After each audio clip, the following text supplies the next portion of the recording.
Hi everyone, my name is Jessica Dodge. I am a licensed psychologist and board certified behavior analyst. I've worked with Connecting the Pieces since 2010. I've been a one-on-one therapist, a consultant, and now I'm currently helping to support some projects at CTP, such as the Emotional Support Program. So generally my background is I have a PhD in school psychology, a master's degree in ABA. I've worked as a consultant in early intervention programs and school-based programs across the greater Philadelphia area. So right now I actually provide outpatient therapy to individuals with autism, and I also provide psychological evaluations. So as you know, in 2014, Act 71 was signed into law in Pennsylvania. And this law is really requiring schools to adopt a youth suicide awareness and prevention policy. So professional development trainings are now required for educators who serve students anywhere between the grades of 6 and 12. Part of this is 4 hours of training in youth suicide awareness and prevention, and this is required every 5 years. So as part of this initiative, CTP is also requiring that all staff supporting students in grades 6 through 12 also participate in these professional development trainings. And so this is the last part of your 4-hour training, and it's really focusing today on how do these topics really apply to connecting the pieces, what you do, and how does this apply in a virtual setting as well. So here are some of the prerequisites. Obviously, you are currently working with a student or many students, either in grades 6 through 12. You provide virtual or face-to-face support. You've completed your 2.5-hour training with the Society for the Prevention of Teen Suicide, and you've also completed the 1-hour training and watched the videos adapted from the More Than SAD program. So that's through the American Foundation for Suicide Prevention Training. You've learned about things like suicide rates, risk factors, warning signs. You've been given some general information about what you can do to support your students. You've also watched a video on teen depression and learned about some common diagnoses that can be associated with things like suicide. So the remaining half hour now will be spent discussing how this information really directly applies to connecting the pieces and what you're doing with your students. So we're going to start by talking about some of the CTP responsibilities, some of the responsibilities that you have as someone who works with connecting the pieces. So generally, if there are any concerns regarding the client's safety, so let's say the student expresses that he wants to hurt himself, or he lets you know that he has attempted suicide in the past, the first thing you want to do, of course, is contact the parent immediately. After contacting the parent, then we also would really like you to complete that incident report through Connecting the Pieces as soon as possible. So this allows us to know that we need to follow up. We need to keep an eye on this client to make sure that this client has all the supports in place to make sure he or she is safe. It's also really important to let your clients know that suicidal ideation or attempts, they cannot be kept confidential. This is something that you would obviously have to let the family know. This is a situation just like if there's, say, suspected abuse, you would have to share this information with the family. So that's important to know when working with adolescents. Last year, we implemented the suicide prevention plans, and we're going to continue to use these as needed. So if your student expresses thoughts of suicide, please complete a suicide prevention plan with the student and the IEP team. Currently, we're checking for these documents during our quarterly progress reports, but you should know that you can complete a suicide prevention plan at any time. So just because it's not that quarterly review time, if a student starts expressing concerns about harming themselves, go ahead and please complete that plan right away. When you complete it, just submit it like you would any report to be reviewed through the Connecting the Pieces system. The other thing we just wanted to make sure that everyone is aware of is that it's really important that we ensure that the client and family are safe before we leave their home. So if you are providing face-to-face support and you observe or hear of an incident like this while you're working with a client, even if your scheduled session is over, you want to make sure you followed through with all the steps before you leave. Obviously, client safety is our first priority. So once the client is calm, appears safe, the family is well aware of the situation, things seem to be under control, that would be an okay time for now for you to transition out. The other thing to think about too is at that point it would be really appropriate to provide the family with a crisis line number, suicide line number, so that they have that information when you leave if something else were to happen or the behaviors would start to escalate or something like that. So I think following through and making sure that the client is safe is a really important thing to do. So here are some general guidelines for you to use when you're making decisions about what to do in certain situations, because it's not always crystal clear what you should do. So we try to create these guidelines to help kind of give you some hints about, in this situation, this is the protocol we'd want to follow. In this situation, we might not need to do as much. So I wanted to go through these in a little bit more detail. So in red, those high-risk behaviors. If you observe the client engaging in self-harm, or the client threatens to harm himself or cause physical harm to himself. And again, this would be a client who is escalated. This would not be a client who's just joking around and having a good time. This would be a time when you are really concerned about that student harming himself or herself. The first thing you want to do is, of course, contact the crisis line for the county or call 911 if you need to.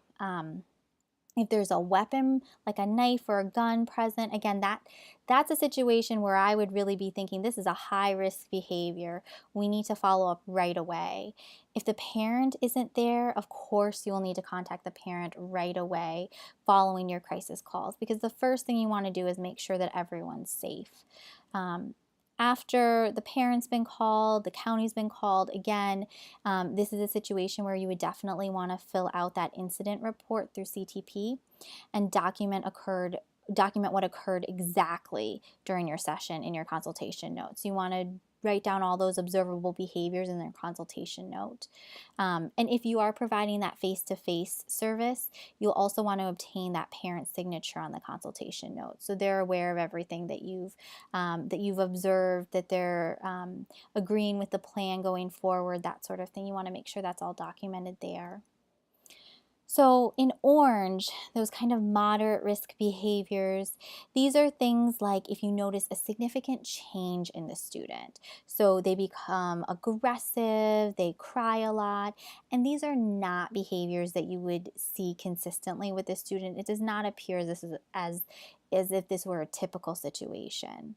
So in this case, you may consider contacting a crisis line if it appears that there is some risk of harm to the client. But generally what we'd want to do is contact that parent immediately. Let them know what's going on, let them know your concerns, the changes in behavior that you're seeing, complete that incident report, and then document that information on the consult note. So again, think back to the video you saw on teen depression and some of the warning signs that other educators observed in that video. None of those students were in crisis, so the teachers didn't need to call 911 at that moment, but all the parents were notified and proper staff in the building were able to make the additional relevant referrals for that student. So again, those would be things that we would be considering kind of those moderate risk behaviors. And I think the video did a nice job of kind of displaying what that could look like for our students. With at-risk behavior, so things in yellow, this is like a client who talks about death sometimes or has some of the risk factors that we learned about in the trainings. So things like being bullied in the past, maybe that client has a depression diagnosis, low self-esteem. Again, please complete that incident report through CTP. So this alerts us on our end. Let's keep a watchful eye on this client. And then also discuss these risk factors with the family. This is a discussion that you can definitely have with the family. Let them know that we want to ensure their child's safety and we are aware of the struggles that their child may be experiencing right now. And again, document all this information in your consult note too. Some questions have definitely come up regarding specific situations. So, what if a student says something like, I want to die, but they were also laughing at the same time, or they said it very sarcastically? It was just kind of one of those, I had this embarrassing moment at school and oh my gosh, I want to die. We'll talk a little bit more about that later. Always use your clinical judgment, but in these situations, we want to err on the side of caution, right? So we want to take all statements seriously, but we do understand that there are clear situations when you do not need to call a crisis line too. So again, we'll talk about this in a little bit more. Okay. Some other responsibilities. So remember, just like the trainings reiterated, we are not mental health professionals. So we're not diagnosing depression or anxiety. We are not referring for medication or outpatient therapy. But what we are responsible for is really recognizing the risk signs and notifying appropriate school staff and family and connecting the pieces as well. That's really what our job is. And we are good at that job. We are good at observing behaviors. We are good at documenting these things. We are good at noticing changes. And that's really what we should be doing. So the trainings were provided earlier to really help us understand what some of those at-risk behaviors may be. And if you're working in a virtual school, oftentimes the appropriate school staff person to contact would be the case manager. If you are unsure of who to contact in the school, please seek clinical guidance through Connecting the Pieces. It is also our responsibility, of course, to complete that incident report form, which allows our staff to know that you might need some additional support with this case. There are also situations when you could be the one who has to provide the initial response to the client. So in this case, follow what the training recommended that we just saw. Avoid saying things like, there's so much to live for, you shouldn't hurt yourself, or things like that. You can just say something simple like, tell me more, right? Let the student know that you are listening. And this is also the time when you can start documenting very carefully what the student is doing and saying at these times. That information is going to be so important for others to have when they're trying to figure out what should we do next. And lastly, please remember that we are not the ones that are going to recommend that the mental health services. The school may determine that it is necessary, they may determine it isn't, but they're the ones that can offer that referral. Okay. So a couple of quick tips. One thing that we'd like you to do is to review the risk factors from the trainings, review the warning signs from the trainings. Remember that any student who has more than one risk factor should be a little bit monitored a little bit more closely. So for us providing the virtual support, or for those of us who may be new to a student, the best way to get some of this information about risk factors would be looking at the IEP and the evaluation reports closely. So oftentimes in those documents, you're going to find some very rich information about some of those risk factors that a student may be experiencing. So when you're reading an IEP, when you're reading an evaluation report, you really want to take note of kind of these common risk factors that the trainings identified. So the personal characteristics, those are things like low self-esteem, social withdrawal, risk-taking behavior, aggressive behavior, poor problem-solving skills. Behavioral health concerns that you want to think about too would be, does the student have a diagnosis of depression? Do they have substance abuse issues? Are they anxious? Do they have diagnoses like conduct disorder, disruptive behavior disorder? Have they displayed self-injury in the past? Has there been a previous suicide attempt? You'll also look at things like environmental factors. So are they living in a negative or stressful environment? Have they been targets of bullies? Have they had limited access to mental health care in the past? Do they have access to weapons or pills in their house?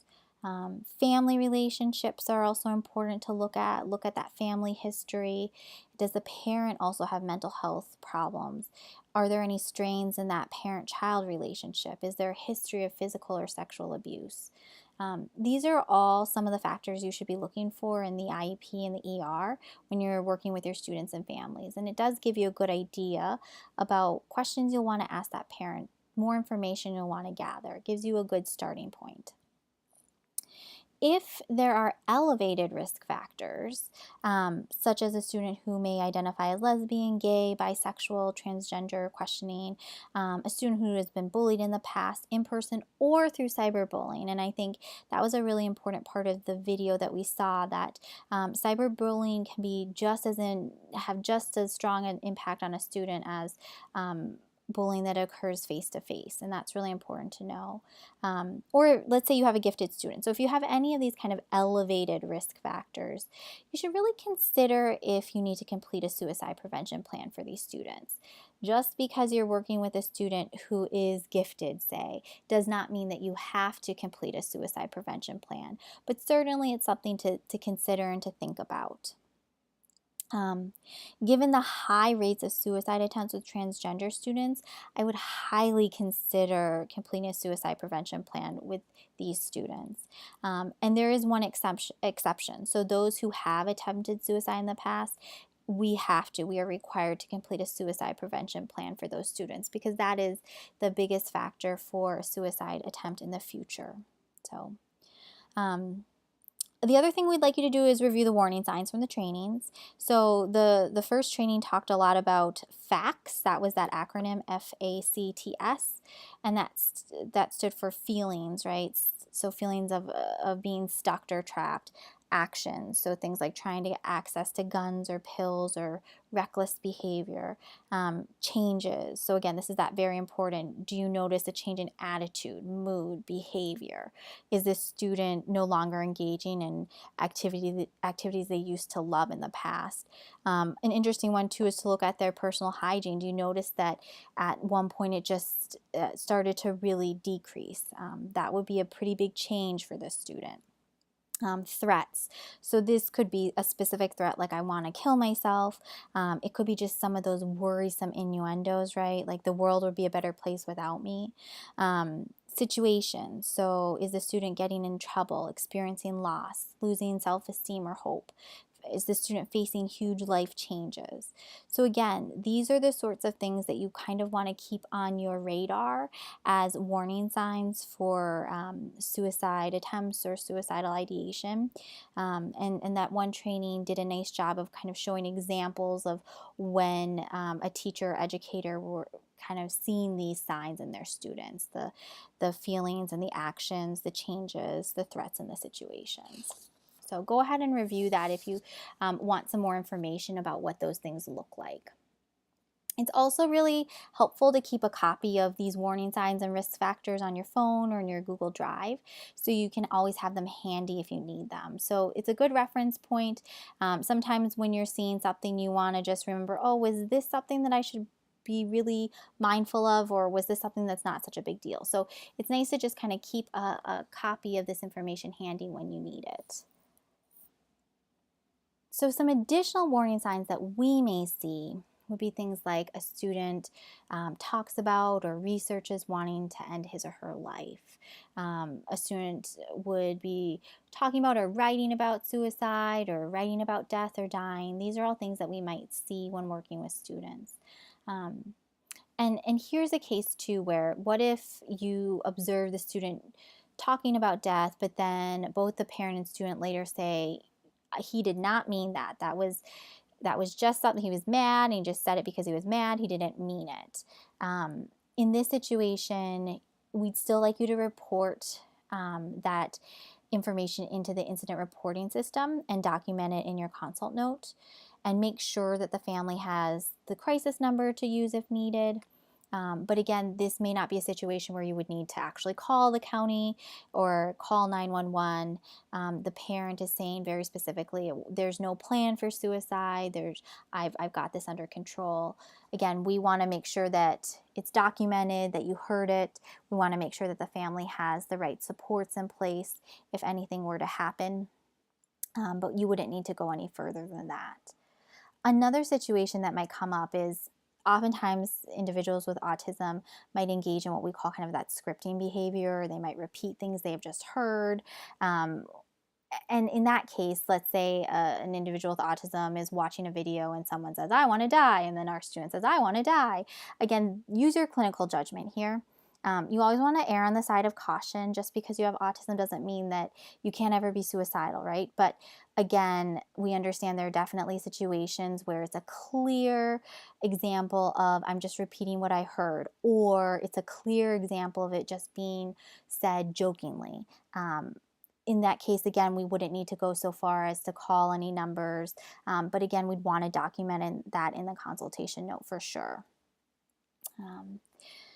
So there are some other mental health warning signs that I think are important to recognize as well. Some of these things overlap with some of those suicide risk factors. Some of them don't. But these are just things, again, to consider when you're working with adolescents. So one thing that we could be looking at is if you start seeing a decrease in academic work, decrease in social skills, not wanting to go out with friends, that would be a warning sign. That would be something to say to us, oh, something's changed. I need to get a little bit more information here. A student may start talking about feelings of hopelessness. Substance abuse might become an issue. There might be social withdrawal. The student may present as depressed or irritable. You might start seeing significant changes in behaviors, just as eating patterns or sleeping patterns.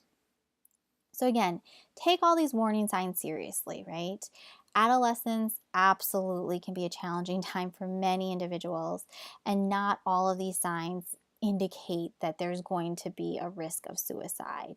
But it is important for us to really take all the necessary precautions, to document the things that we're seeing, share that information with others, get additional clinical supervision or support if you need it, if you're confused about what to do. But again, we want to take these things seriously with adolescents. Couple of other things to note. When we are looking at virtual support, because many of us do serve students in a virtual school, we wanted to really think about how could we possibly support those students who are not working with face-to-face. How can we take the information we've learned through these trainings and apply it to this very special population? So I want to take a few moments to discuss some of these applications. So one thing to think about is when looking at risk factors and warning signs, it's so important that we do a careful interview with the parent, the IEP team, your case manager, in identifying what those risk factors and warning signs for that student.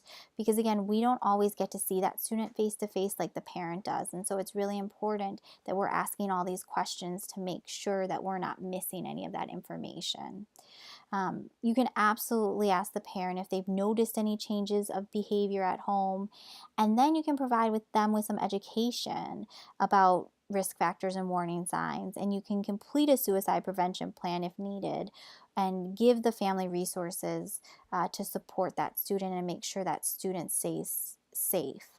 So again, there are still things you can do from a virtually that can really help support that student and make sure that they know that they have someone they can talk to. Another thing to think about is, at least in the case of Agora and their emotional support program, oftentimes we collaborate with the case manager in working with our students. And again, we can do that here and really think about, are there current school policies that the case manager should share with the family? Are there things that we could do in the emotional support groups to help the students who may be experiencing thoughts of harming himself or herself, right? Would that teen depression video be an appropriate one to show during an emotional support group? And again, this is something that should definitely be decided through conversation with the case manager. There are some situations when that type of video would be very appropriate, and there are other situations when it wouldn't be. So again, the case managers are running those programs, so we need to be very mindful of their expertise. But again, you can provide them with this support. You can provide them with these resources as things to look at for their classes. All right. So what can we do? We've talked a lot about, and I think the training's talked a lot about things that we shouldn't do, right?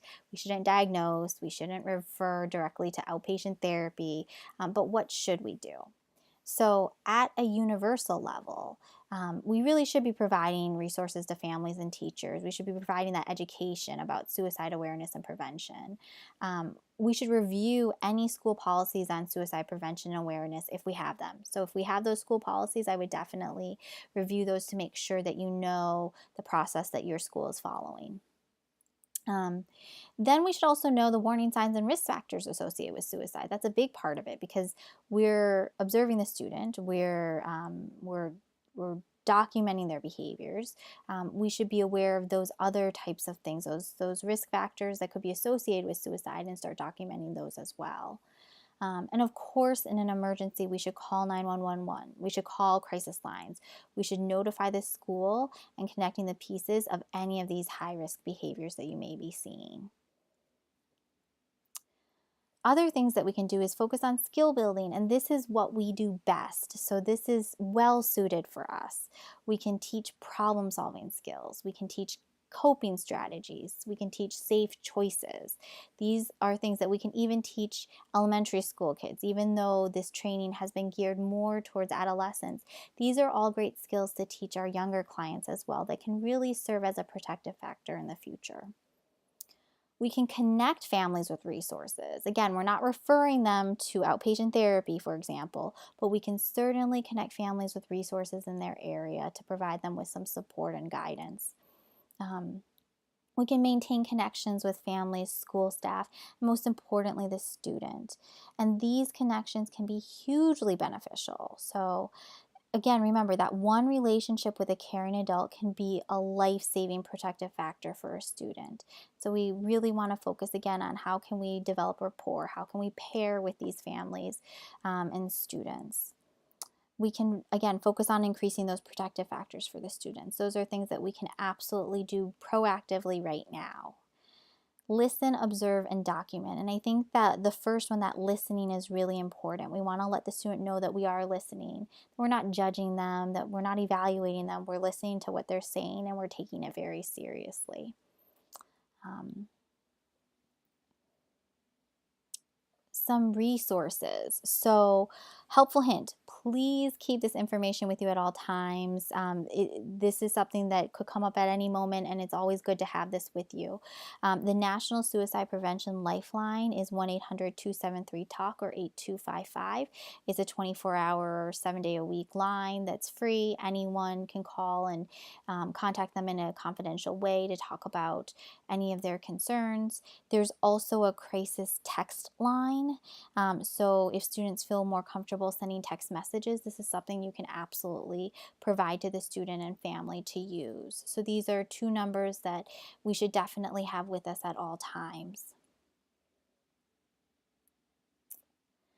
I wanted to just show some articles and some resources specifically to Pennsylvania. So the first article, and if you go into the PowerPoint, you can click on the direct link, but it talks about the William Penn High School student that committed suicide, and it talks about the bullying and things like that that impacted this student. So I thought that was one that would be good to just to look at. There's one about teen suicide rates in Montgomery County that I thought was interesting and important to share, to see kind of what those rates look like. And then there's this one called Pennsylvania Resources website called PAYSPI, and I am going to open it really quickly for you because I think what's really nice about this website is that it has, under task force resources, it has what's called county initiatives. So if you go to any of the counties in Pennsylvania, so let's say you're in Philadelphia, it'll give you the crisis intervention hotline. If there's resources, mental health resources, it'll give you all of that information. Sometimes it's hard to find some of the counties more towards the middle of the state to get all that information together, but they've put it all here so nicely. So even if you have a student in, say, let's say Bedford County, I'm not as familiar with that one. This one actually doesn't have a lot of information on it, unfortunately, but it does at least give some information about resource programs and where that student could go to. Huntington County, for example, they do have a crisis line there, and there are some mental health services that you can use. This is also really helpful if you're completing your crisis plan for a student and you need to put those specific numbers at the end. You can go to this website and get all the up-to-date information for that document as well. So I wanted to share that website with you. There's also this PA suicide prevention resource website here. There are some resources for students, for educators, and parents, so you can feel free to visit that if you want some more Pennsylvania specific information. Okay, well, thank you so much for completing all of these trainings. We really hope that you find this information helpful and that you'll use it when working with your students. And again, the takeaway message is really to always err on the side of caution with our students. Take any of their statements seriously. Seek that clinical guidance and support when you need it.